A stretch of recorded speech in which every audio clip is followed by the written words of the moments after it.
अब फूड जो है वो कुछ बेसिक एम्यूनिटीज पूरी करती है, जैसे कि हमें एनर्जी प्रोवाइड करती है।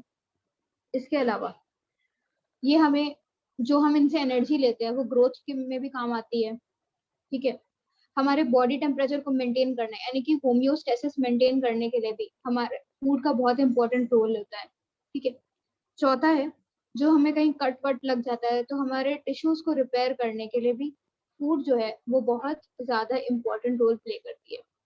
तो यही यहाँ पर स्लाइड में मेंशन्ड है कि देखो,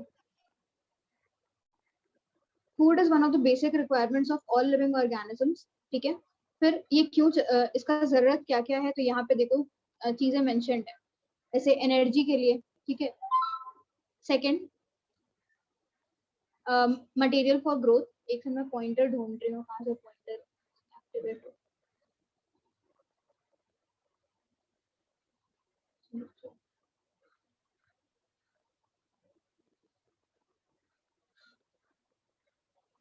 पता नहीं पॉइंटर क्यों नहीं एक्टिवेटेड है, छोड़ो।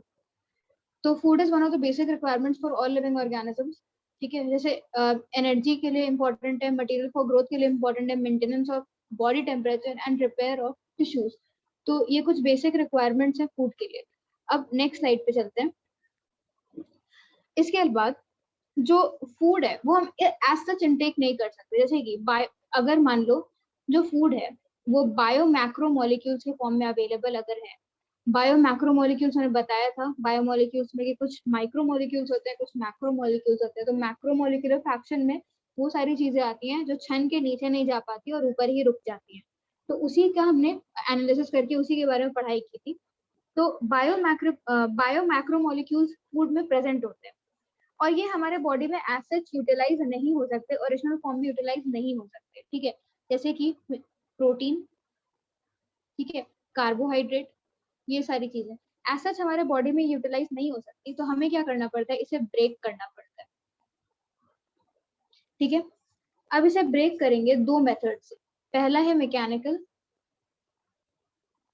और दूसरा दूसरा मेथड है एंजाइमेटिक। ठीक है, मैकेनिकल वो मेथड है जो कि जिसमें एंजाइम्स का कोई रोल नहीं है। जैसे कि हम जब हम खाना लेते हैं अपने माउथ के अंदर तो हम उसे चिबाते हैं। ठीक है, अपने टीथ की मदद से हम उसे ग्राइंड करते हैं फाइन पार्टिकल्स में, तो मैकेनिकल के अंदर आएगा। वहीं पे अगर एंजाइमेटिक की बात करो तो जब भी उसके ऊपर एंजाइम्स पड़ेंगे, जैसे कि सलाइवरी अमाइलेज, जब उस फूड के ऊपर पड़ के क्या करता है, स्टार्च को डाइजेस्ट करता है। ठीक है, ये मैंने बताया था, सलाइवरी अमाइलेज स्टार्च को डाइजेस्ट करता है और बनाता है माल्टोज। ठीक है, तो यहाँ पर एंजाइम का रोल आ रहा है, इस वजह से एंजाइमेटिक होगा। तो एक एग्जांपल है, तो सबसे पहले बायो मैक्रो मॉलिक्यूल्स जैसे प्रोटीन, कार्बोहाइड्रेट, ये हमारे बॉडी के अंदर एज सच एब्जॉर्ब नहीं हो सकते, तो इसे हमें छोटे छोटे टुकड़ों में तोड़ना पड़ता है। यानी कि प्रोटीन को हम तोड़ेंगे छोटे छोटे अमाइनो एसिड में, और इस तरीके से कार्बोहाइड्रेट तो बहुत सारे हैं, जैसे कि स्टार्च एक फॉर्म का कार्बोहाइड्रेट है, तो इसे भी हमने छोटे टुकड़ों में तोड़ा, दैट इज माल्टोज। ये फर्दर छोटे टुकड़ों में टूटेंगे, यानी माल्टोज एक डाइसैकेराइड है। ठीक है, तो इसे फिर से तोड़ना पड़ेगा इनटू मोनोसैकेराइड ताकि हमारे बॉडी में एब्जॉर्ब हो सके। ठीक है, तो यही लिखा हुआ है। तो यही है कि the food is converted into simpler form so that it can be absorbed in our body. अब जब हम फूड इनटेक करते हैं तो वही लिखा हुआ है, जब तुम स्लाइड पे देखोगे तो यहाँ पर लिखा हुआ है,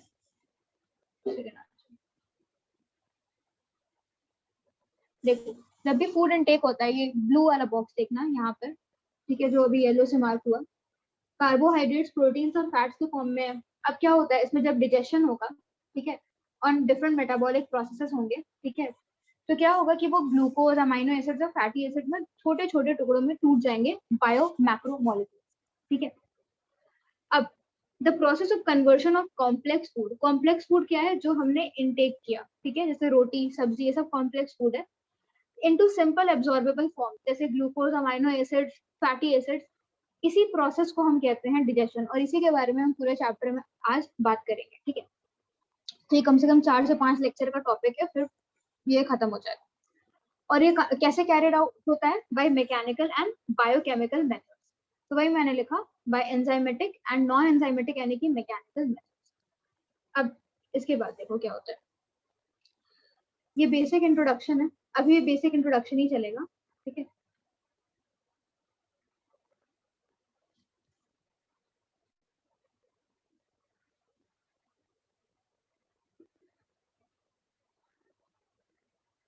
अब देखो होता क्या है, एक सेकंड रुक जाओ यार, ये बहुत हैंग करता है।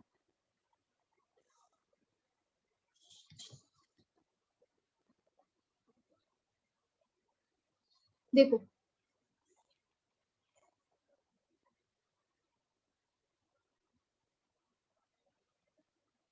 अब यहाँ पर थोड़ा उल्टा है, पहले मैं इसे एक्सप्लेन कर देती हूँ क्या है, ठीक है। अब इसके बाद होता क्या है कि जब हम डाइट लेते हैं, तो अब तो जैसे एम्स और ये सारे एग्जाम्स अब मर्ज हो चुके हैं, लेकिन उस समय एक क्वेश्चन आता था कि कंप्लीट डाइट क्या होता है, ठीक है। बहुत फेमस क्वेश्चन था उस समय का कि कंप्लीट डाइट क्या होता है। तो देखो होता ये है कि कंप्लीट डाइट का मतलब ये होता है कि कंप्लीट, जैसे तुमने बहुत ज्यादा अमाउंट में पोटेटोज खाया, ठीक है, या बहुत ज्यादा अमाउंट में दाल पिया या चावल खाया, जिससे तुम्हारा पेट भर गया, ठीक है, तो उसे हम बोलते हैं कंप्लीट डाइट या कंप्लीट फूड, ठीक है, क्योंकि तुम्हारा पेट भर गया। लेकिन ये बैलेंस डाइट नहीं है, क्योंकि इसमें तुमने सिर्फ और सिर्फ एक चीज को इनटेक किया, या तो वो आलू है यानी जिसमें से कार्बोहाइड्रेट मिला, या तो वो दाल है जिसमें प्रोटीन मिला, या फिर वो चावल है जिसमें स्टार्च या कार्बोहाइड्रेट मिला, ठीक है। तो ये बैलेंस डाइट नहीं है। जैसे कंप्लीट डाइट का एग्जाम्पल है या कंप्लीट फूड का एग्जाम्पल है मिल्क। मिल्क कभी भी एक कंप्लीट फूड नहीं है, ठीक है, क्योंकि मिल्क में डेफिशिएंसी होती है कि दो चीजों की, एक है आयरन, ठीक है, आयरन की डेफिशिएंसी होती है, और दूसरी होती है विटामिन सी की डेफिशिएंसी। इस वजह से जो छोटे छोटे बच्चे होते हैं, जो इन्फेंट्स होते हैं, वो जनरली मिल्क पे रहते हैं, है ना। तो आयरन डेफिशिएंसी होने की वजह से उनका बॉडी जो है वो थोड़ा पेल पेल टाइप का थोड़ा दिखेगा, थोड़ा वाइटिश टाइप का दिखेगा, ठीक है। लेकिन ये उनकी मजबूरी है, क्योंकि वो और कुछ अभी नहीं खा सकते, उनके बॉडी में उतना ज्यादा शक्ति नहीं है कि वो सारी चीजों को डाइजेस्ट कर सके, इसीलिए अभी उनके लिए बस मिल्क इम्पोर्टेंट है। आगे हम देखेंगे कि विटामिन सी कैसे इंपॉर्टेंट है इन्फेंट्स, ठीक है, जब हम विटामिन डिस्कस करेंगे। दूसरा है बैलेंस डाइट। बैलेंस डाइट एक ऐसा डाइट है जिसमें तुमने सारी चीजों को खाया, यानी थोड़ा सा चपाती, थोड़ा सा दाल, थोड़ा सा मिनरल्स, यानी थोड़ा सा मान लो तुमने कुछ फ्रूट्स खा लिए, ठीक है, जिसमें तुम्हें विटामिन और मिनरल्स मिल गए, तो वो एक बैलेंस डाइट होता है। तो बैलेंस डाइट में कुछ चीजें जो आती हैं वो है कार्बोहाइड्रेट्स, दूसरा है प्रोटीन्स, ये तो तुमने अभी फिजिकल एजुकेशन में भी तुम पढ़ ही रहोगे इस चीज के बारे में, फिर है फैट, फिर विटामिन, फिर मिनरल्स, और लास्ट में है वाटर, ठीक है। तो कार्बोहाइड्रेट अगर हम बात करें तो कार्बोहाइड्रेट जो है 3/5 होता है, ठीक है। जितना भी हम खाना लेते हैं उसका 3/5 फिफ्थ हिस्सा जो है वो कार्बोहाइड्रेट का होता है। प्रोटीन होता है 1/5, फैट भी होता है 1/5, ठीक है। ये तीनों चीजों को हम कहते हैं organic constituents of balance diet, ठीक है, सॉरी, इन सभी को हम कहते हैं organic constituents of balance diet. और जो मिनरल्स और वाटर हो गया, ठीक है, इसे हम कहते हैं inorganic constituents of balance diet. ये सारी चीजें स्लाइड में मेंशन्ड है, ठीक है। तो अगर मान लो स्लाइड मैंने शेयर नहीं किया तब भी कोई दिक्कत नहीं है, सारी की सारी चीजें मैंने स्लाइड में मेंशन कर रखी है, ठीक है। अब देखो ये जो बैलेंस डाइट का ये चार, सॉरी, 1 2 3 4 5 और वाटर, ठीक है। अब देखो होता क्या है कि इसमें जो पहले के तीन है, that is carbohydrate, protein and fat. अब इसे मैं कहाँ लिखूं, यहाँ लिख देती हूँ। इन तीनों को हम कहते हैं लार्ज मॉलिक्यूल्स यानी कि मैक्रो मॉलिक्यूल्स, ठीक है।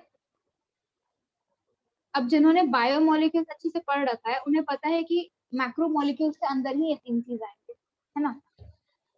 अब इनकी डाइजेशन इंपॉर्टेंट होती है हमारे बॉडी में। अब इसके बाद देखो क्या होता है। अब अगर किसी वजह से इन तीनों का बैलेंस बिगड़ जाए, ठीक है, किसी वजह से इन तीनों का बैलेंस बिगड़ जाए, मान लो तुमने कार्बोहाइड्रेट ज्यादा कंज्यूम कर लिया, प्रोटीन ज्यादा कंज्यूम कर लिया, फैट ज्यादा कंज्यूम कर लिया, तो उसे हम कहते हैं अनबैलेंस्ड डाइट। ठीक है, उसे हम क्या कहते हैं? अनबैलेंस्ड डाइट कहते हैं। अब अनबैलेंस डाइट के होने की वजह से क्या होता है, दो चीजें हो सकती हैं। अगर तुमने बहुत ज्यादा इंटेक कर लिया, मान लो इनमें से किसी भी एक चीज का, तो हाइपर कंडीशन हो सकता है। बहुत कम इंटेक किया तो हाइपो कंडीशन हो सकता है। ठीक है, तो हाइपर या हाइपो हाइपो कंडीशन अगर होगा तो उसमें क्या होता है, मैल नरिशमेंट होता है, और उसे हम कहते हैं प्रोटीन एनर्जी मैल न्यूट्रिशन। किसी को पता है इसके दो डिजीजेस का नाम जो तुम्हें पढ़ना है?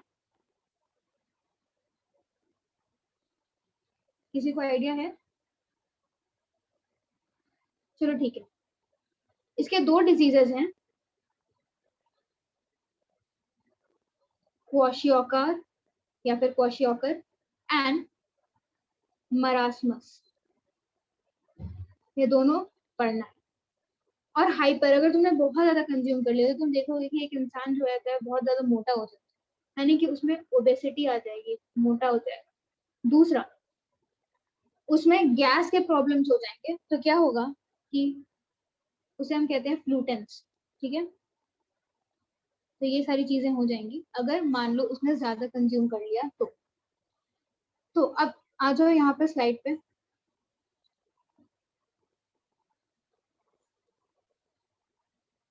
देखो, ये पूरा का पूरा फूड न्यूट्रिएंट्स यहाँ पर दिया हुआ है। ठीक है, यहाँ पर कार्बोहाइड्रेट, फैट्स, प्रोटीन का रेशियो यहाँ पर 3:1:1 दिया हुआ है। अब ये रेशियो मैं बता चुकी हूँ ये, जब मैं पढ़ा रही थी बायोमोलिक्यूल्स तभी मैंने बताया था कि कार्बोहाइड्रेट जो होता है सबसे ज्यादा अमाउंट कंस्टिट्यूट करता है कार्बोहाइड्रेट, प्रोटीन और फैट में, 3:1:1 का रेशियो।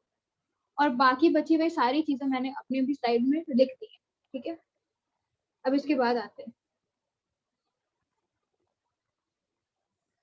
अब देखो, अब होता क्या है, अब यहाँ से यहाँ पर एक डायग्राम दिया हुआ है, ये वाला। ये एनसीईआरटी का बहुत बहुत बहुत इंपॉर्टेंट डायग्राम है। इस डायग्राम से न जाने कितने सारे क्वेश्चंस बन जाते हैं। ठीक है, ये एनसीईआरटी का बहुत इंपॉर्टेंट डायग्राम। तो इस डायग्राम को एकदम अच्छे से तुम्हें विजुअलाइज करना है कि कहाँ पर क्या चीजें प्रेजेंट है। जैसे कि इस चैप्टर से रिलेटेड, डाइजेशन से रिलेटेड, ओरल कैविटी, मान लो यहाँ पर ए तुम्हें देख बना के देते। ठीक है, ये ओरल कैविटी यहाँ से हटा दे और लिखे कि बताओ ये क्या चीज है यहाँ पर। ठीक है, तो तुम्हें बताना पड़ेगा कि ये ओरल कैविटी है। फिर देखो माउथ है, माउथ दिखा रहा है। ऐसे इतने ज्यादा कंफ्यूजिंग चीज नहीं देगा, क्योंकि माउथ और ओरल कैविटी एकदम एडजेसेंट में, तो ऐसी चीजें नहीं देगा। ऐसी चीजें देगा जिससे वो पूछने में उसे कुछ लाभ हो। ठीक है, तो वो कैसे चीजें देगा वो हम आगे देखेंगे क्वेश्चंस में। इस टाइप के क्वेश्चंस हमारे मॉड्यूल में भरे पड़े हैं। ठीक है, एक एम्स का क्वेश्चन भी होगा। ठीक है, जिसमें ये डायग्राम, पिक्टोरिकल रिप्रेजेंटेशन उसमें दिया हुआ है, तो क्वेश्चन हम सॉल्व करेंगे बाद में। तो ये डायग्राम क्योंकि एनसीईआरटी में दिया हुआ है, तो तुम एक बार इस डायग्राम को अच्छे से देखोगे। ऐसे दे सकता है कि ये कौन सा ग्लैंड, सब मैक्सिलरी एंड सब मैंडिबुलर ग्लैंड, देखो ये वाला है। ठीक है, उस तरीके से पैरोटिड ग्लैंड ये वाला है। ये सारे क्वेश्चंस आ सकते हैं कि ग्लैंड्स कहाँ पर मौजूद है, क्या है क्या नहीं। तो ये सारी चीजें के बारे में हम बात करेंगे। अब अब आ जाओ ह्यूमन डाइजेस्टिव सिस्टम पे। अभी तक मैं बहुत स्लो स्लो चल रही थी, अब थोड़ा सा स्पीड पकड़ेगा। ठीक है, जहाँ पे थोड़ा सा लगे कि हाँ स्पीड ज्यादा हो रहा है वहां पे बोल देना। ह्यूमन डाइजेस्टिव सिस्टम,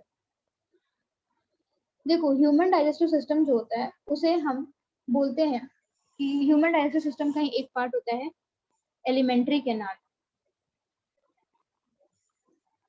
ठीक है, और इस एलिमेंट्री कैनाल में क्या क्या चीजें आती है?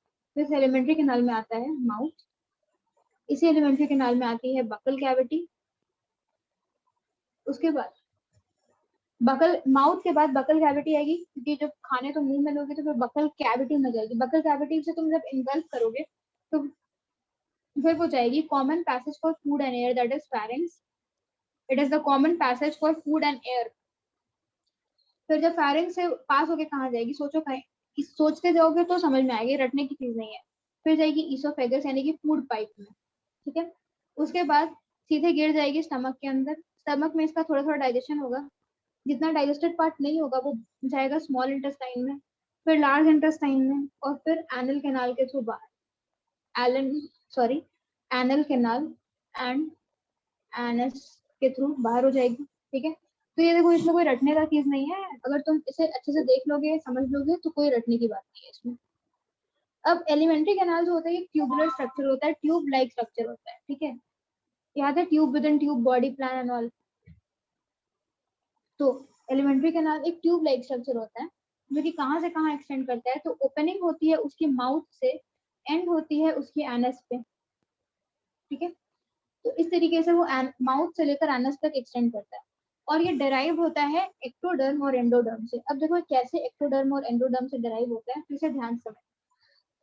मान लो कि जब मुझे पता है कि ये एक ट्यूब टाइप का, और सॉरी ट्यूब टाइप का कैनाल होता है, तो इसे एक ट्यूब की तरह से रिप्रेजेंट करते हैं। ठीक है, अब देखो होता क्या है, ये वाला पार्ट जो इसकी ओपनिंग है, जहां से हम खाना अंदर लेते हैं उसे हम कहते हैं माउथ। जहां से अनडाइजेस्टेड फूड बाहर जाता है उसे हम क्या कहते हैं, उसे हम कहते हैं एनस। अब एनिमल किंगडम का कुछ लिंक करते हैं यहाँ पर। ठीक है, अब मान लो यही एलिमेंट्री कैनाल है। ठीक है, ये एनस है, यहाँ से अनडाइजेस्टेड फूड बाहर जा रहा है। ओके, यहीं पे अगर एक्सक्रीटरी पोर आके खुले, यानी कि जहां से यूरिनरी वेस्ट बाहर जाए, और यहीं पे रिप्रोडक्टिव पार्ट भी आके खुल जाए,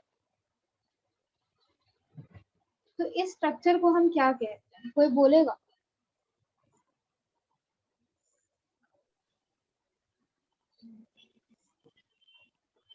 बोलो बोलो।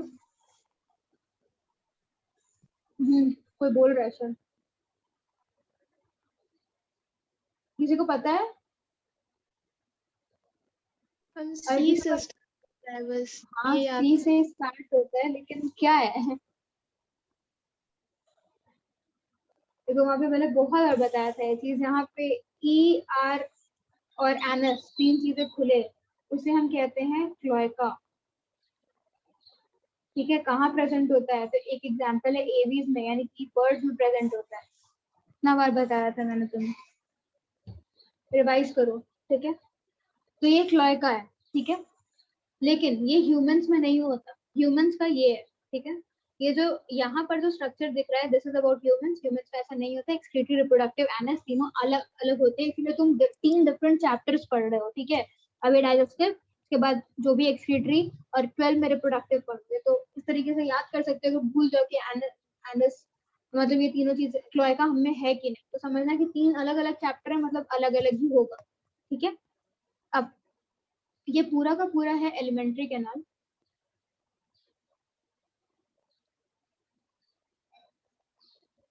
ठीक है, ये पूरा का पूरा क्या है, एलिमेंट्री कैनाल। अब एलिमेंट्री कैनाल को हम तीन पार्ट में डिवाइड करते हैं, पहला पार्ट, ये दूसरा पार्ट, और ये तीसरा पार्ट। ठीक है, पहले पार्ट को हम बोलते हैं फोरगट, बीच वाले पार्ट का नाम मिडगट, लास्ट वाले पार्ट का नाम हाइंडगट। फोरगट, मिडगट और हाइंडगट, तीन पार्ट। अब देखो, गट को ग्रीक में कहते हैं डियम। ठीक है, इस वजह से फोरगट का दूसरा नाम है, कुछ डीएम होगा। ठीक है, लेकिन क्यों वो इसका वैसा नाम क्यों है, तो समझो। कोई भी चीज जो ओपन, जहां जैसे माउथ एक ओपनिंग है तुम्हारा, लीव्स का ओपनिंग है स्टोमेटा, है ना? लीव्स का ओपनिंग क्या है, स्टोमेटा, जैसे एयर और गैसेस एक्सचेंज होता है, तो जो भी ओपनिंग है उसे हम बोलते हैं स्टोमा। ठीक है, तो इसीलिए फोरगट का नाम है स्टोमोडियम। ठीक है, डीएम तो आएगा ही क्योंकि गट है, डीएम तीनों में कॉमन रहेगा। मिडगट का नाम हो जाएगा मीजोडियम, और हाइंडगट, हाइंडगट जो भी चीजें एनस या एनल एरिया की तरफ होती है उसे हम कहते हैं प्रोक्टो। ठीक है, तो उसे हम कहेंगे प्रोक्टोडियम। ठीक है, तो ये बेसिक बातें थी। अब देखो, इसमें जो स्टोमोडियम है वो बना हुआ है एक्टोडर्म से। ओके, प्रोक्टोडियम भी बना हुआ है एक्टोडर्म से, लेकिन जो मीजो वाला यानी कि बीच वाला है वो बना हुआ है एंडोडर्म से। इसीलिए तुम स्लाइड पढ़ोगे तो उसमें लिखा हुआ है कि क्या लिखा हुआ है, एलिमेंट्री कैनाल जो है वो है एक्टो एंडोडर्मल इन ओरिजिन, यानी एक्टोडर्मल भी और एंडोडर्मल भी। तो अगर तुमसे पूछा जाए कि पूरा का पूरा एलिमेंट्री कैनाल बताओ कौन सा ओरिजिन रखता है, तो तुम बोलोगे एक्टो एंडोडर्मल इन ओरिजिन। लेकिन अगर पूछा जाए कि बताओ मीजोडियम या फिर मिडगट कौन सा ओरिजिन रखता है, तो तुम बोलोगे एंडोडर्मल। अगर इंडिविजुअली पूछे पार्ट के बारे में तो तुम इंडिविजुअली उसका आंसर दोगे, कंप्लीट के बारे में पूछेगा तो तुम कंप्लीट टर्म बताओगे कि वो एक्टो प्लस एंडो दोनों से मिलकर बना हुआ है, ठीक है। अब इसके बाद देखो होता क्या, बहुत बार मान लो कि माउथ के तरफ यानी कि फोरगट में कुछ बीमार, कुछ ऐसा ऑब्स्ट्रक्शन आ गया या कुछ ऐसा हो गया, ठीक है, मान लो ईसोफेगस में कुछ ऐसा हुआ, तो हम डॉक्टर के पास जाते हैं तो वो एक ट्यूब इंसर्ट करता है हमारे माउथ के थ्रू, ठीक है, ताकि वो हमारे फोरगट का जायजा ले सके। तो इसे हम कहते हैं, जब ये माउथ के थ्रू कोई भी ट्यूब इंसर्ट हो तो उसे हम कहते हैं एंडोस्कोपी। ये नाम सुना हुआ होगा तुम्हें, एंडोस्कोपी करवाने गए थे ऐसा बोला जाता है। अब मान लो एनल एरिया में कुछ प्रॉब्लम हो गया, जैसे कि पाइल्स का प्रॉब्लम हो गया, यानी कि पाइल्स यानी कि फिस्टुला, फिस्टुला को ही हम पाइल्स बोलते हैं, उसमें ब्लीडिंग होती है ना। तो उसे ट्रीट करने में क्या होता है कि हम यहाँ पर एक ट्यूब डालते हैं एनल रीजन के थ्रू। तो इस ट्रीटमेंट को मतलब जब ट्यूब एनल के थ्रू जाए तो उसे हम कहते हैं प्रोक्टोस्कोपी, ठीक है, क्योंकि प्रोक्टोडियम तो प्रोक्टोस्कोपी। तो एक डायग्राम के अंदर सारे कॉन्सेप्ट आ चुके हैं जो तुम्हें पढ़ना है, ठीक है। ये डायग्राम अगर क्लियर है तो वो नोट्स लिखने की जरूरत नहीं है कि क्या है क्या नहीं है, ये डायग्राम देखो टेस्ट में बैठ जाओ, ठीक है। अब इसके बाद जो बकल कैविटी है, यहाँ पर देखो, एक से मैं पॉइंटर, ये जो बकल कैविटी है उसके बारे में बात करेंगे। देखो बकल कैविटी को हम 3 पार्ट में डिवाइड करते हैं। तुम अपने बकल कैविटी को टंग के थ्रू छू सकते हो, जहाँ पे तुम अपना फूड प्लेस करते हो, that is the buccal cavity, cavity like area. वो डिवाइड होता है हार्ड पैलेट, सॉफ्ट पैलेट, ये सारी चीजें क्या है बताई जाएंगी, अभी बस देख लो। इसके बाद तुम्हारे बकल कैविटी में प्रेजेंट है टीथ और तुम्हारे बकल कैविटी में प्रेजेंट है टंग, ठीक है। तो ये सारी चीजें भी हमें पढ़नी, ये हुआ बकल कैविटी के बाद। अब आ जाओ माउथ। अब इसके बाद हम जो पढ़ेंगे that is mouth and bucco pharyngeal cavity. Bucco pharyngeal का मतलब क्या होता है, बकल कैविटी प्लस फेरिंग्स, ठीक है, इसलिए bucco pharyngeal, okay, mouth and bucco pharyngeal cavity. अब देखो होता क्या है, एलिमेंट्री कैनाल कहाँ से बिगिन हो रहा है, एलिमेंट्री कैनाल बाहर से बिगिन हो रहा है, तुम्हारे माउथ से बिगिन हो रहा है। पहले एक स्लाइड, ये स्लाइड देखो,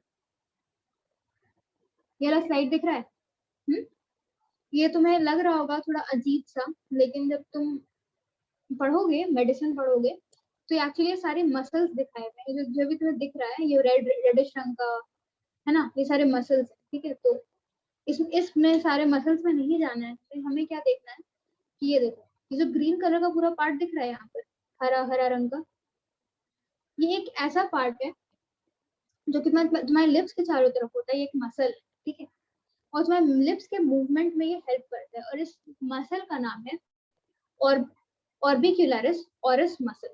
बहुत इंपॉर्टेंट है, लेकिन क्वेश्चन कभी नहीं आया, ठीक है, लेकिन याद करने में क्या दिक्कत है, ऑर्बिक्युलरिस ऑरिस मसल क्वेश्चन आ सकता है, इसीलिए इतना साल से पढ़ाया जाए। अब देखो इस पूरे डायग्राम में बस ये देखना, ओके। अब यहाँ पर क्या लिखा हुआ है, alimentary canal begins from the anterior opening. अब ये पूरा स्लाइड का मतलब क्या है, ये एंटीरियर ओपनिंग क्या है, तुम्हारा माउथ, एलिमेंट्री कैनाल वहीं से बिगिन होता है।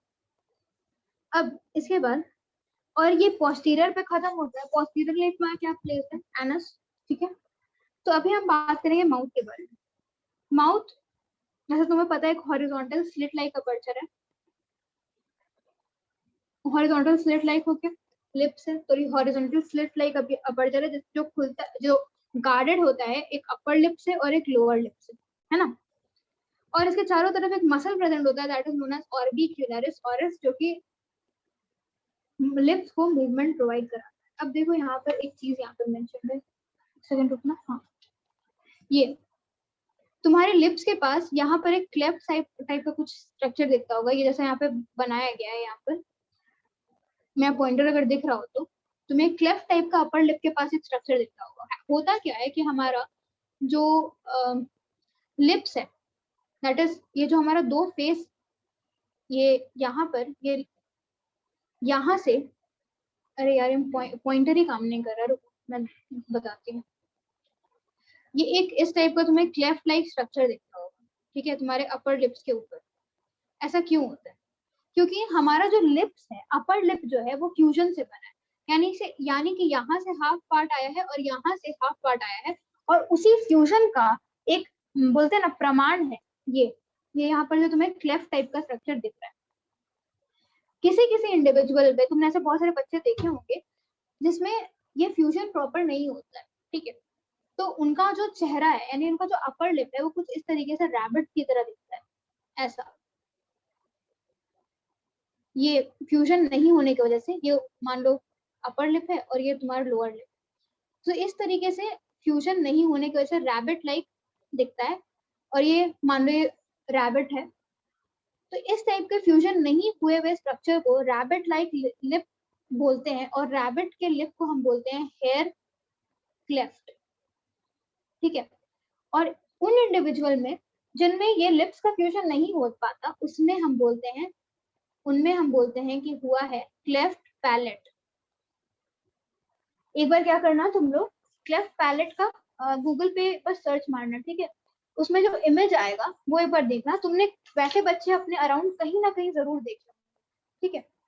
तो वो इस वजह से है क्योंकि उनके एम्ब्रियोनिक लाइफ में वो अपर लिप्स का फ्यूजन नहीं हो पाया, ठीक है, तो इस वजह से क्लेफ्ट पैलेट देखने को मिल जाता है। Again cleft palate is not important, neither is here cleft important, it is just कि हाँ भाई ऐसा होता है, ठीक है। अब देखो होता क्या है, इसके बाद होता ये है कि माउथ से तुमने खाना अंदर लिया, ऑर्बिक्यूलरी ऑर्बिस जो है तुम्हारे लिप्स के चारों तरफ है। अब इसके बाद तुम्हारे माउथ के अंदर टीथ प्रेजेंट है जो ग्राइंडिंग ऑफ फूड में हेल्प कर देती है।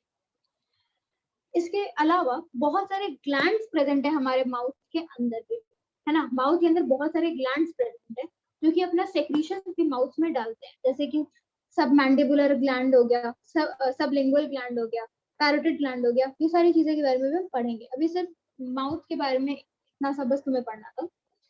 अब इसके बाद फिर से वापस पीपीटी पे आते हैं। ये देखो, जब तुम अपने माउथ को थोड़ा फील करने की कोशिश करो तो जीभ से अपने अपर लिप की तरफ जाओगे तो यहाँ पर अपर लिप के साइड एक कुछ अटैचमेंट टाइप का दिखेगा तुम्हें, तुम्हारे लिप से एक स्ट्रिंग लाइक अटैचमेंट दिखेगा तुम्हारे लिप्स तक। फील कर पा रहे हो? अपर लिप के पास यहाँ पर इस एरिया में मिलेगा, इस टीथ के पीछे। फील किया? Yes ma'am. Yes ma'am. वो क्या है? वो है एक स्ट्रिंग लाइक स्ट्रक्चर जो कि तुम्हारे लिप्स को अटैच कर रही है तुम्हारे बकर कैविटी से, उसे हम कहते हैं फ्रेन्यूलम। कौन सा फ्रेन्यूलम? Labial frenulum.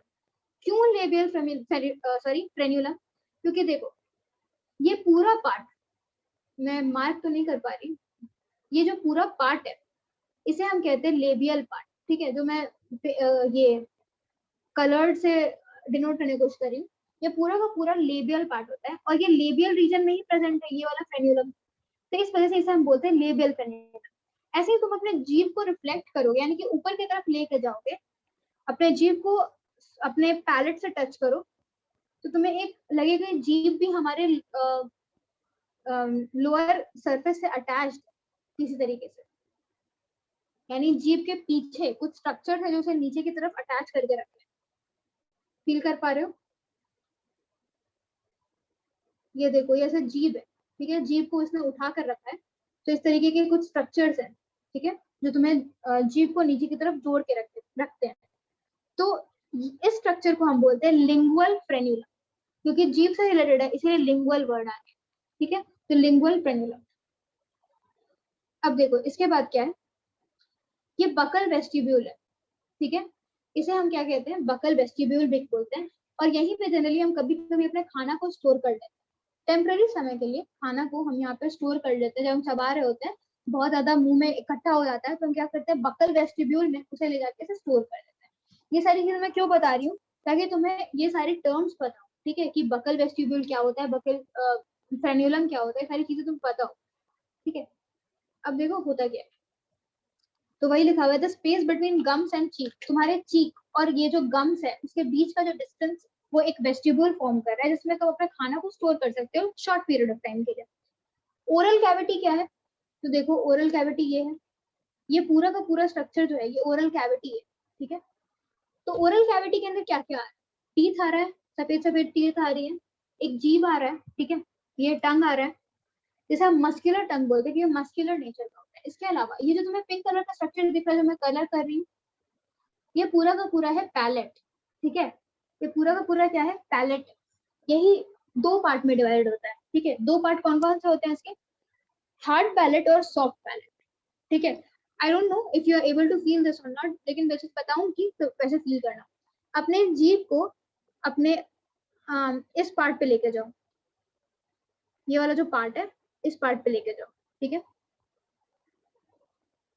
तो तुम फील कर पाओगे आगे की तरफ थोड़ा सा ये ज्यादा रफ है, आगे की तरफ ये थोड़ा रफ है, और जैसे तुम इसको पीछे की तरफ लेके जा रहे हो थोड़ा सा स्मूथ हो जा रहा है, फील कर पा रहे हो।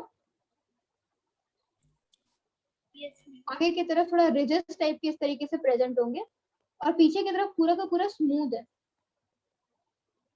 वो क्यों, क्योंकि आगे का पार्ट है हार्ड पैलेट, ठीक है, जिसपे रिजेस प्रेजेंट है। इस तरीके के तुम्हें रिजेस देखने को मिलेंगे, तो तुम माउथ खोल के मिरर के सामने जाओगे तो रिजेस प्रेजेंट रहेंगे। और जो पीछे का सॉफ्ट पार्ट हो गया उसे हम बोलते हैं सॉफ्ट पैलेट। अब यही सॉफ्ट पैलेट जो है ये कंटिन्यू होता है एज अ स्ट्रक्चर, जिसे हम बोलते हैं यूविला। यूविला की तरह यूविला एक सॉफ्ट पैलेट का कंटिन्यूएशन है। यूविला क्या है, तो देख ये वाला पार्ट दिख रहा है जो लटक रहा है, दैट इज यूविला, ठीक है। तो ये बात हुई किसके बारे में, बकल कैविटी के बारे में। अब देखो बकल कैविटी के अंदर दो चीजें पाई जाती है, लिप्स, जैसे टीथ और टंग के बारे में बात किया, बकल कैविटी को गार्ड कौन कर रहा है, बंद और खोल कौन रहा है इसे, लिप्स, ठीक है। लिप्स के जस्ट अंदर की तरफ प्रेजेंट है दो जॉज, वो दो जॉ क्या क्या है, अपर जॉ और लोअर जॉ। कोई मुझे बताओ कि कौन सा जॉ मूवेबल है, Ma'am, lower. Lower jaw, okay. तो वही अपर जॉ जो है फिक्स्ड है, लोअर जॉ जो है वो मूवेबल, ठीक है। यही बेसिक बेसिक बातें करनी है हमें। अब इसके बाद देखो क्या होता है, इसके बाद हार्ड पैलेट हमने देख लिया, सॉफ्ट पैलेट देख लिया, अपर जॉ देख लिया, लोअर जॉ देख लिया। अब जो बकल कैविटी है, मैंने बताया था बकल कैविटी, ये भी लिख ही लेते हैं, वैसे स्लाइड में मेंशन है, वही मैं पॉइंट नहीं कर पा रही हूँ, मुझे लिखना पड़ रहा है। बकल कैविटी जो है वो जैसे मैंने बताया उसके अंदर प्रेजेंट है buccal vestibule, buccal vestibule present है जहाँ पे हम टेम्पररी फूड स्टोर करते हैं, ठीक है। बहुत लोग जो कुछ जैसे तुम टॉफी वॉफी भी खाते हो तो तुम कुछ देर के लिए उसे उस पार्ट में ले जाके उसे रखते हो टेम्परेरीली, तो वो बकल वेस्टिब्यूल वाला पार्ट है। इसके बाद बकल कैविटी में ही प्रेजेंट होता है हार्ड पैलेट, बकल कैविटी में ही प्रेजेंट होता है सॉफ्ट पैलेट। तो पूछा जा सकता है कि बताओ हार्ड पैलेट कहाँ प्रेजेंट है, तो हार्ड पैलेट जो है वो एंटीरियरली प्रेजेंट है, आगे की तरफ प्रेजेंट है, और सॉफ्ट पैलेट है वो पोस्टीरियरली प्रेजेंट है, यानी कि पीछे की तरफ प्रेजेंट है। और सॉफ्ट पैलेट का ही कंटिन्यूएशन है क्या, यूविला, ठीक है। अब इसके बाद आ जाओ, एक और यहाँ पर डायग्राम दिया हुआ है, ये भी डायग्राम बहुत इंपॉर्टेंट है, ये वाला, ये पूरा का पूरा हार्ड पैलेट दिखा रहा है, आगे ये एक ट्रांसवर्स सेक्शन है, ठीक है, फेस को बीच से ट्रांसवर्सली काटा गया है, तो तुम्हें सारे के सारे स्ट्रक्चर देख रहे हैं। ये पूरा का पूरा हार्ड पैलेट है, इसके पीछे जाओगे तो ये सॉफ्ट पैलेट है और देखो ये कंटिन्यूएशन है यहाँ पर यूविला, ठीक है। तो ये 3 चीजें यहाँ पर तुम्हें देखनी है। अब यहाँ पर देखो नेजोफैरिंग्स है, ओरोफैरिंग्स है और लैरिंगोफैरिंग्स है। तो जो एक सेकंड जो फैरिंग्स वाला पार्ट है that is the common passage of for food and air, जो मैंने बताया था। फैरिंग्स को ही हम 3 पार्ट में डिवाइड करते हैं। वो पार्ट जो तुम्हारी नॉस्ट्रल्स के जस्ट नीचे है उसे हम, या जस्ट पीछे है उसे हम क्या बोलेंगे, नेजोफैरिंग्स। जो ओरल कैविटी के जस्ट पीछे है उसे हम बोलेंगे ओरोफैरिंग्स। और जो लैरिंग्स, लैरिंग्स यानी कि वॉइस बॉक्स, उसके जस्ट पीछे है उसे हम बोलेंगे लैरिंगोफैरिंग्स। तो ये तीनों स्ट्रक्चर कहाँ पे पढ़ना है हमें, रेस्पिरेटरी सिस्टम में पढ़ेंगे इसके बारे में। अभी तो बस इतना याद रख लो कि किसके पीछे है, वो डिपेंड करता है कि उसके आगे क्या लगा हुआ है। नेजो यानी कि नेजल कैविटी, ओरो यानी कि ओरल कैविटी और लैरिंगो यानी कि लैरिंग्स के पीछे। ओके, अब देखो जब हम फूड इनटेक करते हैं तो यहाँ पे ये फैरिंग्स में गया, ये पूरा का पूरा फैरिंग्स है यानी कि common passage for food and air. फिर क्या होता है कि फैरिंग्स में जाने के बाद ये चला जाता है ईसोफेगस में। क्यों? क्योंकि ऑब्वियसली खाना है तो ईसोफेगस में जाएगा, क्योंकि oesophagus is the food pipe. तो अब हम कैसे रोक सकते हैं उसे ट्रैकिया में जाने से, कैसे रोक सकते हैं? Epiglottis is the structure which covers this, ठीक है, विच कवर्स दिस ट्रैकिया। जब खाना आता है तो एपिग्लॉटिस ट्रैकिया को कवर कर लेती है ताकि खाना ट्रैकिया में ना जा सके। तो ओपनिंग ऑफ ट्रैकिया, ये याद रखना, ये याद रखने वाली बात है, मैं लिख देती हूँ। ओपनिंग ऑफ ट्रैकिया, ट्रैकिया की ओपनिंग को हम कहते हैं ग्लॉटिस, और इसीलिए इसे कवर करने वाले स्ट्रक्चर को हम कहते हैं एपिग्लॉटिस, यानी ग्लॉटिस को कवर करने वाला, ठीक है। वैसे ही ओपनिंग ऑफ ईसोफेगस यानी कि food pipe is known as gullet, ठीक है। These are the 2 things which you should know, ठीक है। इसके बाद आ जाओ नेक्स्ट स्लाइड पे।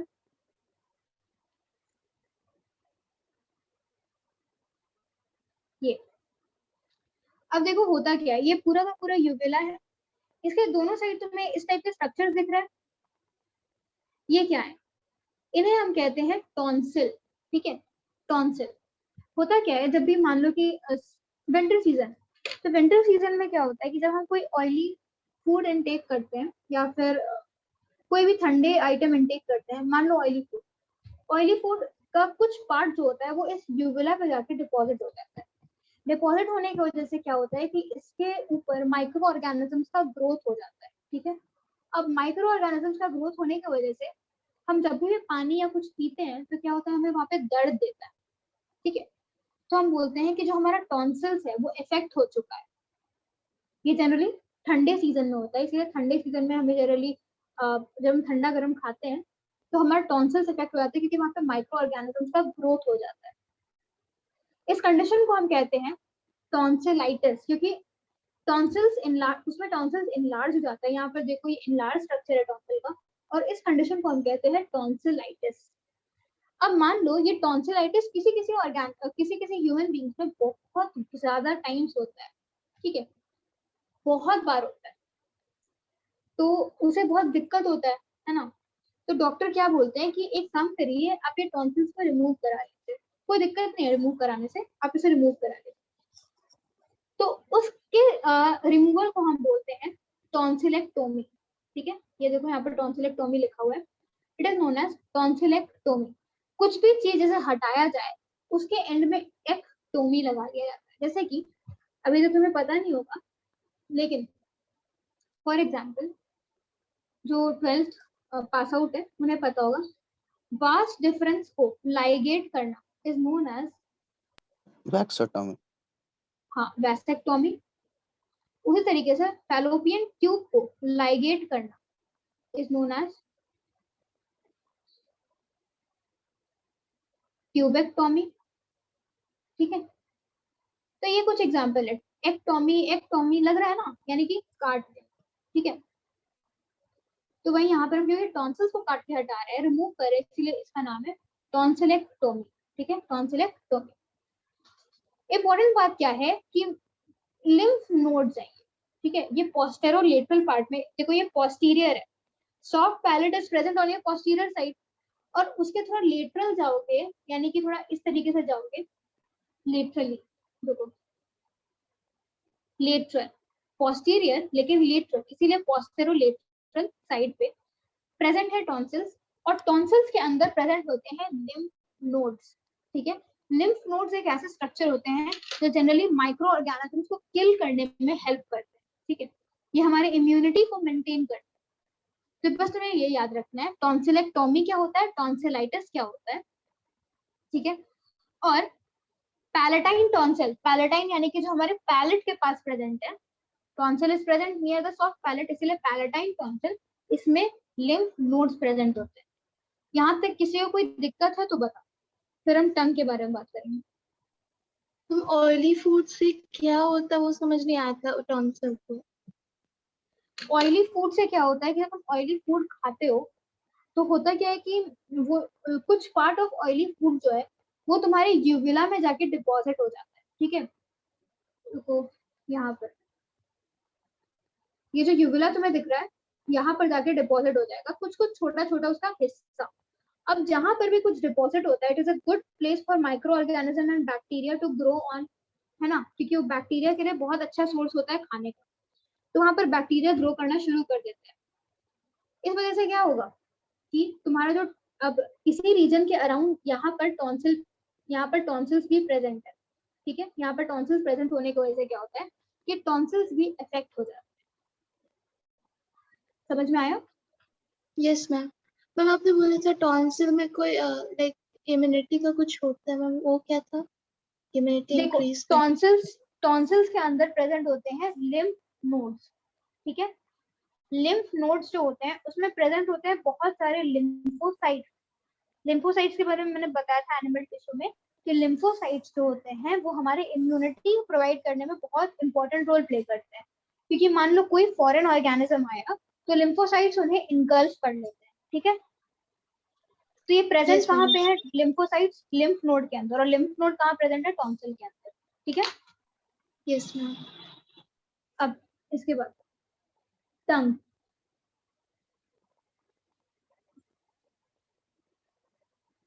टंग की बात करते हैं। अब देखो, टंग जो है उसमें मैंने बताया था कि टंग एक मस्कुलर ऑर्गन है, ठीक है। टंग से तुम क्या करते हो, टंग से माउथ क्लीनिंग भी कर लेते हो अपना, कहीं कहीं पे फूड फंसा हुआ रह जाता है तो टंग से निकालने की कोशिश करते हो।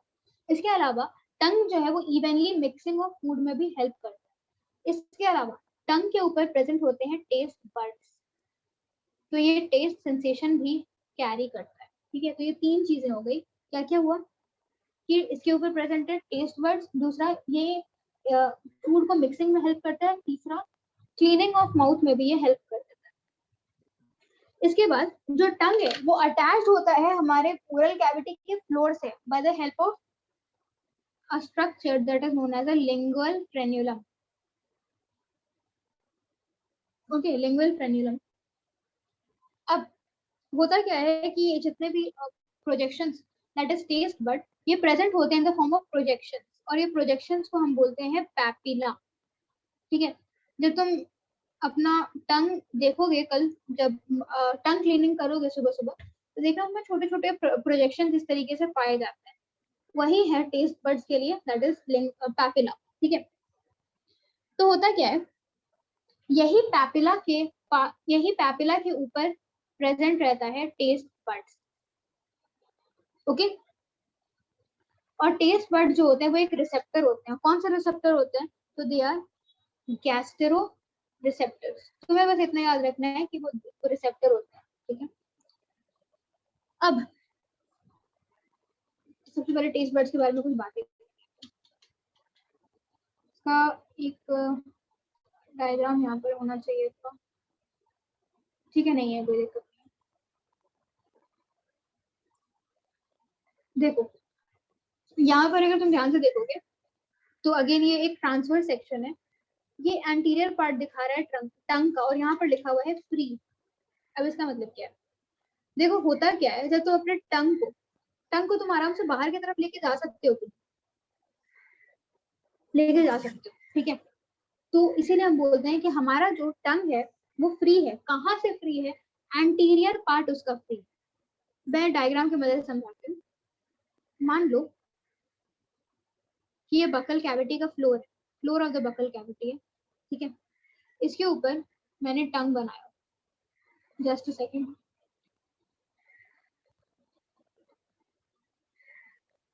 इसके ऊपर ये मैंने टंग बनाया यहाँ पर, ठीक है। ये दूसरा बकल कैविटी है, यहाँ भी मैंने एक टंग बनाया।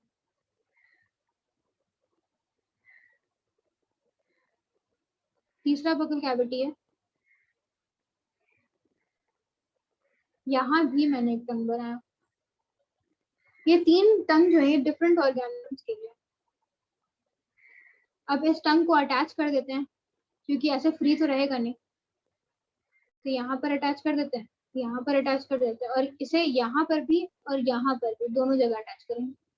तो जो पहला स्ट्रक्चर है वो किसका है? वो है ह्यूमन में, ठीक है। सेकेंड स्ट्रक्चर जो है वो फ्रॉग में पाया जाता है, और तीसरा स्ट्रक्चर जो होता है वो पाया जाता है व्हेल में। तो ये देखो, हमारा जो टंग है वो इसी तरीके से अटैच रहता है। जो ब्लू कलर का स्ट्रक्चर दिख रहा है इसी को हम कहते हैं लिंगुअल फ्रेन्यूलम, LF। तो हमारा टंग जो है इस वजह से जो आगे की तरफ बढ़ सकता है, ठीक है, इसीलिए हम बोलते हैं ये एंटीरियरली फ्री है। Anteriorly it is free. Frog में क्या होता है? फ्रॉग को अगर तुम देखोगे तो ये उसका पोस्टीरियर एंड है, ठीक है। उसका पोस्टीरियर एंड जो है दैट इज फ्री। इस वजह से जब वो इंसेक्ट्स को जब लेते हैं तो किस तरीके से लेते हैं? वो अपना, तुमने कभी देखा है फ्रॉग कैसे इंसेक्ट्स को ले, ये मान लो ये उसका एंड जो है वो अटैच्ड है, ये एंटीरियर एंड उसका अटैच्ड है, और पोस्टीरियर एंड अगर फ्री होता है तो वो इस तरीके से अपना जीभ को बाहर की तरफ निकालते हैं अपने पोस्टीरियर एंड से, ठीक है। I am not able to show that correctly, but I hope तुम उसे विजुअलाइज कर पा रहे हो। तो उसका पोस्टीरियर एंड फ्री है। उसका जो, तुम सोचो ना, उसको आगे की तरफ अपना जीभ पकड़ लो, तो अपना जीभ आगे की तरफ पकड़ लो, और वो जो पीछे के, जो तुम्हारा पीछे वाला पार्ट जो अटैच्ड है वो बाहर की तरफ आके इंसेक्ट को पकड़ रहा है, ठीक है। तो वो फ्रॉग का पार्ट केस होगा। समझ में आ रहा है? Yes ma'am, like chameleon.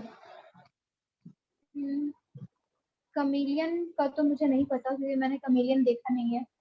Frog मुझे पता है। ओके मतलब तुम विजुअलाइज तो कर पा रहे हो ना यस मैं क्या बोलने की कोशिश कर रही हूँ, ठीक है। Yes ma'am.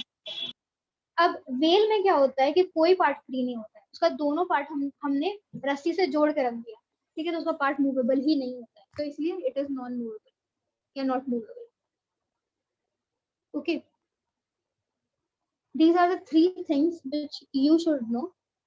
अब इसके बाद यहाँ पर एक चीज दिया हुआ है, that is the hyoid bone, ठीक है। इसके बारे में तो हम बाद में बात कर ही लेंगे। तुम्हें यहाँ पे क्या देखना है? Anterior part of the tongue is free, posterior part जो है वो अटैच होता है हायोइड बोन के ऊपर। हायोइड बोन से पोस्टीरियर पार्ट अटैच होने के वजह से हमारा posterior part of the tongue कितनी भी कोशिश कर लो बाहर नहीं आएगा, ठीक है।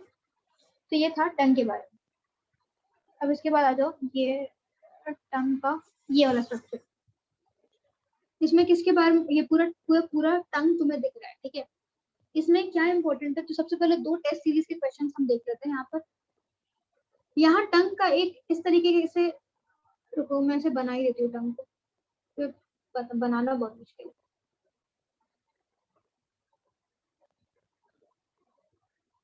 ये देखो, ये पूरा का पूरा टंग है, ठीक है। टंग में एक इस तरीके का पार्ट रहता है, वी शेप्ड सल्कस रहता है, ठीक है। ये वी शेप्ड सल्कस रहता है। अब तुम्हें दिखेगा शायद, वी शेप्ड सल्कस दिख रहा है। इस सल्कस को हम बोलते हैं sulcus terminalis. Again it is only important from the perspective of your test series, ठीक है। अब टेस्ट सीरीज में भी तो अच्छा स्कोर करना ही है तुम्हें, है ना। तो जान लो, पूछा क्या जाता है कि ये दो वी जो यहाँ पे मिलते हैं, यानी कि ये वाला लाइन और ये वाला लाइन यहाँ पे मिलता है, वहां पे एक डिप्रेशन पाया जाता है, ठीक है। इस तरीके से एक डिप्रेशन पाया जाता है। इस डिप्रेशन को क्या कहते हैं? इस डिप्रेशन को हम कहते हैं फोरामेन सीकम। क्वेश्चन यही आता है कि बताओ फोरामेन सीकम कहाँ पाया जाता है। क्वेश्चन टेस्ट सीरीज का यही है, ठीक है। तो अब तुम क्या देखोगे, सीकम, अच्छा सीकम यानी कि डिओडेनम का पार्ट होगा, सीकम कोलोन एंड रेक्टम। तो सब क्या टिक करके आते हैं कि it is found in intestine, ठीक है। तो वो गलत हो जाता है, इसीलिए वो क्वेश्चन देते हैं क्योंकि यहाँ पे सीकम लिखा हुआ। याद रखना, foramen caecum is present on the tongue, it is the meeting point of sulcus terminalis, ठीक है, डिप्रेशन की तरफ प्रेजेंट होता है। जो टेस्ट सीरीज में बैठेंगे उनके लिए है, जो नीट के लिए इंपॉर्टेंट नहीं है, ठीक है।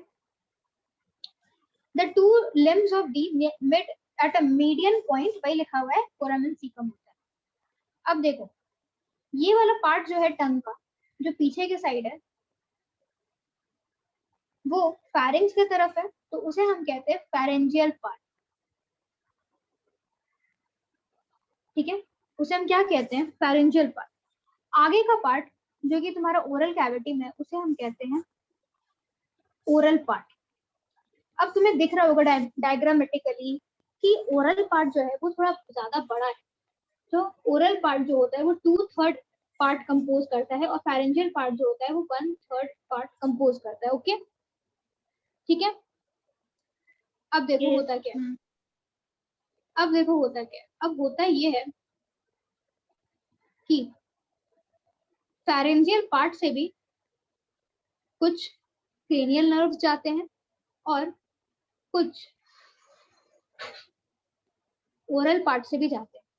तो जो फैरेंजियल पार्ट से जाते हैं वो होते हैं 9th क्रेनियल नर्व, और जो ओरल पार्ट से जाते हैं that is the 7th cranial nerve, ठीक है। ये दो क्रेनियल नर्व जो हमारे ब्रेन तक इंफॉर्मेशन लेके जाते हैं, ओके। अब ये क्रेनियल नर्व जो होते हैं 12 होते हैं, ठीक है। क्रेनियल नर्व्स हमारे बॉडी में 12 होते हैं। 12 के 12 क्रेनियल नर्व्स का नाम तुम्हें याद करना है, किस चैप्टर में, लास्ट चैप्टर में, नर्वस सिस्टम वाले चैप्टर में। तो उसमें से 2 क्रेनियल नर्व्स के साथ तुम यहाँ पे वाकिफ हो गए, ठीक है। 9th फैरेंजियल पार्ट को लेके जाता है, ठीक है, और 7th क्रेनियल नर्व जो है वो ओरल पार्ट की सेंसेशन को ब्रेन के तरफ लेके जाता है, ओके। अब इसके बाद देखो, ये तुम्हें पता ही, ये posterior part of the tongue है और ये anterior part of the tongue, ठीक है। अब देखना ध्यान से जो मैं बता रही हूँ। अब इसके बाद बहुत इंपॉर्टेंट क्वेश्चन, फ्रेम अगर होगा टंग से तो यही से होगा। ये तुम्हें छोटे छोटे छोटे छोटे स्ट्रक्चर दिख रहे हैं, इसे हम कहते हैं, इसे हम क्या कहते हैं पता है? ये तो यहाँ पर लिंगुअल टॉन्सिल है, लेकिन इसके अलावा यहाँ पर जो छोटे छोटे स्ट्रक्चर दिख रहे हैं तुम्हें, दिख रहे होंगे, इसे हम कहते हैं पैपिला, ठीक है। इसे हम क्या कहते हैं, पैपिला। और यही पैपिला के ऊपर क्या प्रेजेंट, नीचे क्या प्रेजेंट रहता है, टेस्ट बड्स। तो देखो ये सल्कस टर्मिनालिस हुआ, ये वी शेप्ड का ग्रूव सल्कस टर्मिनालिस हुआ। उसके पीछे वाले पार्ट को भूल जाओ जहाँ पे लिंगुअल टॉन्सिल, जो कि बहुत ज्यादा ग्रूव स्ट्रक्चर दिख रहा है, उसे भूल जाओ। वी के आगे देखो ये वाला पार्ट, आई होप मेरा हाईलाइटिंग क्लियर होगा, ठीक है। वी के आगे वाला पार्ट मैं फिर से हाईलाइट कर रही हूँ, ये वाला, ये है सर्कमवैलेट पैपिला, ठीक है। सर्कमवैलेट पैपिला जो है ये भी एक तरीके का टेस्ट बर्ड होता है। तुम्हें टेस्ट बर्ड के नाम याद करना है, तो उसमें से एक है सर्कमवैलेट पैपिला। अब सर्कमवैलेट पैपिला के बारे में क्या याद करोगे, ये सर्कस टर्मिनालिस के जस्ट नीचे पे इस तरीके से सर्कमवैलेट पैपिला सिचुएटेड होता है। ये सबसे लार्जेस्ट होता है, लार्जेस्ट, और ये 8 to 10 in नंबर होते हैं, 8 से 10 होते हैं, ठीक है। इसके थोड़े से नीचे आओगे, यानी कि साइड में, यहाँ पे साइड में देखो प्रेजेंट है फॉलिएट पैपिला। फॉलिएट का मतलब होता है लीफ, और हम लीफ नहीं खाते, इस वजह से फॉलिएट हमारे बॉडी में प्रेजेंट नहीं है, ठीक है। ये सिर्फ और सिर्फ हर्बीवोर्स में प्रेजेंट। ये रटने का तरीका है कि फॉलिएट का मतलब लीफ होता है और हम लीफ नहीं खाते। तुम्हें बस ये याद रखना है कि foliate is not present in humans, ठीक है। उसके थोड़ा बीच में आओगे, पूरा का पूरा बीच में जो तुम्हें इस तरीके से स्ट्रक्चर दिख रहे हैं, लग रहा है पिंपल्स की तरफ, लेकिन ये है फिलीफॉर्म पैपिला, ओके, पूरा का पूरा बीच में। और साइड में है फंगीफॉर्म पैपिला। अब इसके बारे में ध्यान से समझना, जो सर्कमवैलेंट पैपिला है, यहाँ पर देखो लिखा हुआ है एंडोडर्म, यानी circumvallate papilla is endodermal in origin. बचे हुए 3 papilla that is foliate, filiform और fungiform, that is all the F R ectodermal in origin. Okay, मैं लिख देती हूँ यहाँ पे।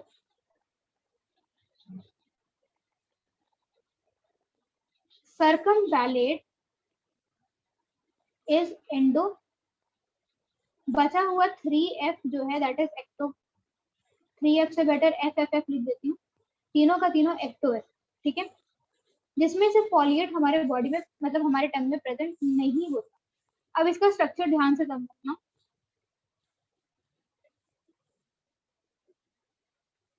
मैं 3 स्ट्रक्चर्स बनाऊंगी।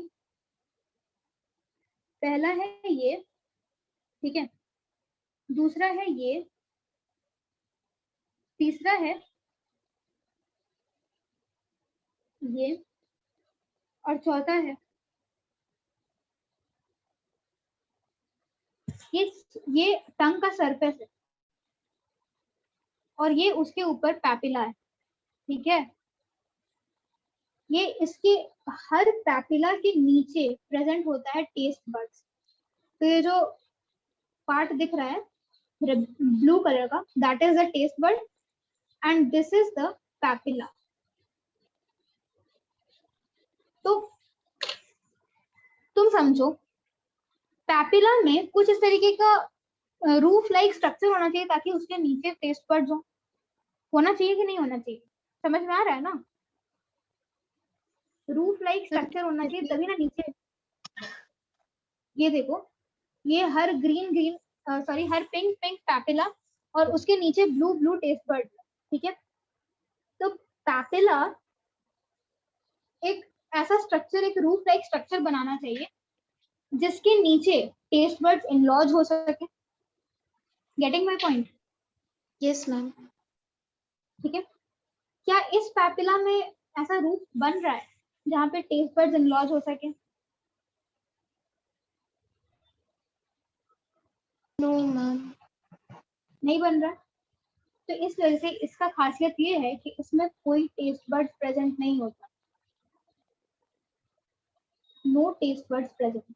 और ये कौन सा है? ये है, यहाँ पर देखो, तो पहले लिख ही देते, filiform papilla. Filiform papilla is the only papilla जिसके नीचे टेस्ट बड्स प्रेजेंट नहीं होते, ठीक है। ये फंजाई की तरह दिख रहा है इसीलिए इसका नाम है फंजीफॉर्म पैपिला। ये लीफ की तरह दिख रहा है इसीलिए इसका नाम है फॉलिएट पैपिला। और ये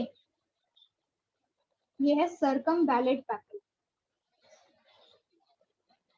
ठीक है।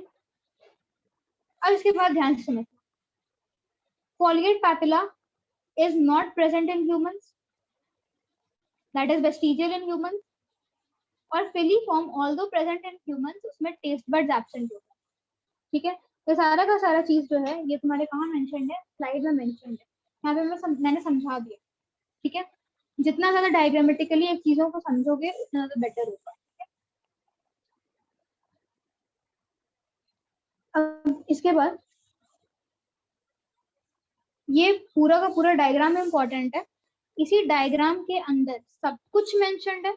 देखो इस डायग्राम के अंदर सब कुछ मेंशन्ड है, वेस्टिजियल, टेस्ट बड, सब कुछ। एक यहाँ पर डॉग वाला पार्ट दिया हुआ है। डॉग का मतलब क्या है? किसी ऑर्गेनिजम्स में टंग के ऊपर स्वेट ग्लैंड्स भी प्रेजेंट होते हैं, जैसे कि डॉग। इस वजह से क्या होता है, जब डॉग्स को गर्मी लगती है तो अपना जीभ बाहर कर लेते हैं और जीभ से कुछ टपकता है, ठीक है। वो एक्चुअली उनका स्वेट होता है, ऐसा बोला जाता है कि वो उनका स्वेट है, ठीक है। उनके पूरे के पूरे जीभ पे स्वेट ग्लैंड प्रेजेंट होती है, उस जीभ को ठंडक देने के लिए वो अपना जीभ बाहर कर लेते हैं जब भी उन्हें गर्मी लगती है, ठीक है। तो इस पूरे स्लाइड में पूरा टंग के बारे में सब कुछ प्रेजेंट है। अब यहाँ पर कुछ और प्रेजेंट है, फंजीफॉर्म पैपिला। तो इसमें तुम क्या याद करोगे? जो ऊपर जो चीजें बोली गई हैं यहाँ पर कि फंजीफॉर्म किस में प्रेजेंट है, किस में एब्सेंट है, क्या प्रेजेंट है, क्या नहीं प्रेजेंट है, सिर्फ और सिर्फ वो पढ़ना है। और सारा ये सारी चीजें बेकार है, ठीक है। तो अगर बहुत टाइम हो तो पढ़ लेना। हाँ, नंबर ऑफ सर्कमवैलेंट पैपिला, यहाँ फोर्थ वाला पॉइंट पे आओ। सर्कमवैलेंट पैपिला के नीचे जो पहला पॉइंट जो है जो रेड में मार्क्ड है बहुत इंपॉर्टेंट है, largest and least existed papilla, सबसे ज्यादा भी है लेकिन सबसे कम सबसे बड़ा और सबसे कम नंबर में सर्कमवैलेंट पैपिला पाया जाता है। तो देखो तुम क्या करोगे, समझ लो पैपिला में सबसे बड़ा कौन सा है वो तुम्हें पता, मैंने बता दिया। सबसे कम नंबर में कौन पाया जाता है ये तुम्हें मैंने बता दिया। सबसे ज्यादा नंबर में कौन पाया जाता है ये तुम याद करोगे, ठीक है, ये इसी स्लाइड के अंदर दिया हुआ है, ठीक है, उसमें से तुम याद कर लोगे। ओके, अब आ जाओ नेक्स्ट स्लाइड के ऊपर, दैट इज अगेन अबाउट टंग। अब देखो टंग में वॉलेंट्री मसल्स प्रेजेंट होते हैं, तभी तुम अपने टंग को अपने इच्छा अनुसार कहीं पे भी मूव करा सकते हो, ठीक है। इसमें दो तरीके के मसल्स प्रेजेंट होते हैं, इंट्रिंसिक मसल्स और intrinsic muscles, again not at all important, तो इसे जैसे मैं कट तो नहीं कर पा रही हूँ, खुद से कट कर लेना, ठीक है। इम्पोर्टेंट क्या है, ये डायग्राम इम्पोर्टेंट, ये डायग्राम इम्पोर्टेंट है, ये पूरा का पूरा पार्ट इम्पोर्टेंट नहीं है, ठीक है।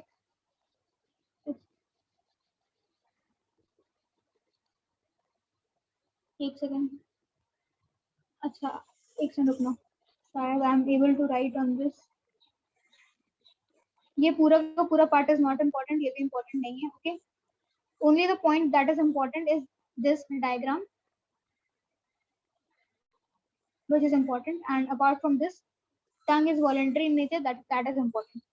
तो इसमें तुम्हें क्या दिखाया गया है कि हमारे टंग पे कौन कौन सा टेस्ट बर्ड्स प्रेजेंट है, ठीक है। तो हमारे टंग पे जो टेस्ट बर्ड्स प्रेजेंट है वो होते हैं स्वीट को सेंस करने वाले, सॉल्टी को सेंस करने वाले, बिटर को टेस्ट सेंस करने वाले और सार को सेंस करने वाले, ठीक है। तो ये चार चीजें प्रेजेंट है।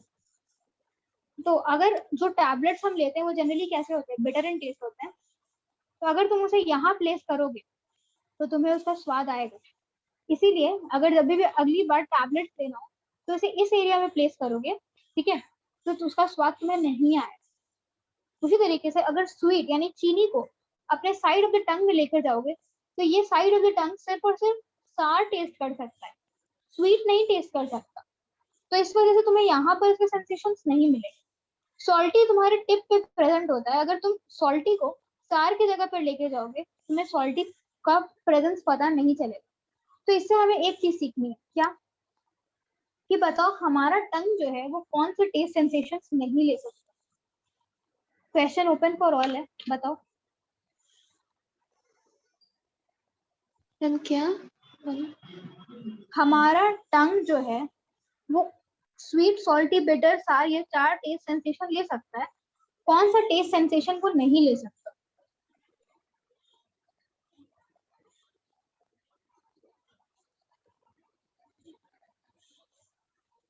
किसी को पता है?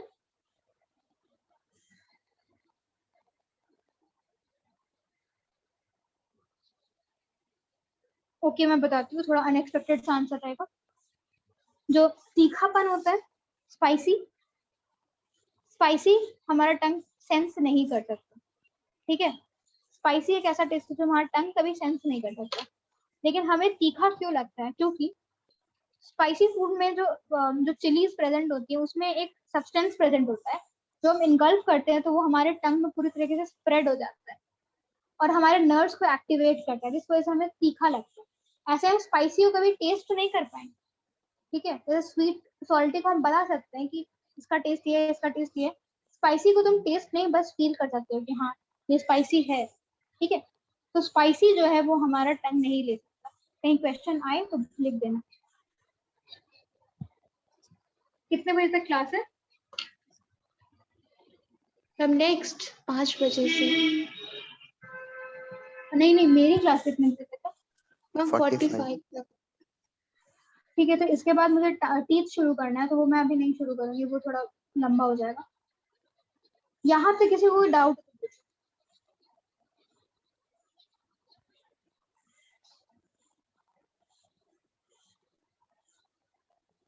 यहाँ तक किसी को कोई डाउट है तो पूछ लो। मैम नर्व्स एक्टिवेट हो जाता है तो क्या होता है वो? मैम मेरा नेटवर्क इशू के कारण कट जा रहा है बीच में। अच्छा देखो, होता क्या है कि हमारा जो टेस्ट, जो हम चिली खाते हैं तो उसमें कुछ सब्सटेंस प्रेजेंट होता है जो हमारे पूरे के पूरे टंग पे स्प्रेड हो जाता है, ठीक है। तो टंग पे स्प्रेड होने की वजह से क्या होता है कि हमारा नर्व एक्टिवेट हो जाता है और हमें लगता है कि कुछ तीखा सा हमने खा लिया है। लेकिन ऐसे तुम तीखा को डिफाइन नहीं कर सकते कि वो उसका टेस्ट क्या है, तुम उसे बस फील कर सकते हो कि हाँ ये फूड स्पाइसी है, ठीक है। जैसे खट्टापन को तुम टेस्ट कर सकते हो कि हाँ ये खट्टा है, ये मीठा है, तुम्हें टेस्ट करके बता सकते हो कि अंतर क्या है। स्पाइसी को तुम बस बोल सकते हो कि मुझे ये स्पाइसी लग रहा है, तुम उसे बस फील कर सकते हो, क्योंकि हमारे पूरे टंग में स्पाइसी के लिए कोई भी टेस्ट बड नहीं है, ठीक है। Okay ma'am. तो क्वेश्चन बस यही आएगा कि बताओ कौन सा टेस्ट बड हमारे बॉडी में प्रेजेंट नहीं होता, तो वो स्पाइसी होगा, ठीक है। इसके अलावा कोई डाउट किसी को जल्दी पूछो। No ma'am. मैम ये कौन सा चैप्टर है? Digestion in human beings, digestive system नाम है शायद। Absorption. तुम लोग का एनुअल का ये सिलेबस स्टार्ट हो चुका है। और किसी को कोई डाउट? बिगनर बॉक्स का क्वेश्चंस लगा लेना तुम लोग प्लीज, अब तुम लोग को प्लीज बोल रहे हैं, नहीं तो तुम ही लोग के लिए नुकसानदेह है, ठीक है। बिगनर मैम बॉक्स बुक में डायरेक्शन ऑप्शन है लाइक क्या तो उसका है ना? क्या क्या क्या बुक में डायरेक्शन ह्यूमन नहीं है। मैम बुक में डायरेक्शन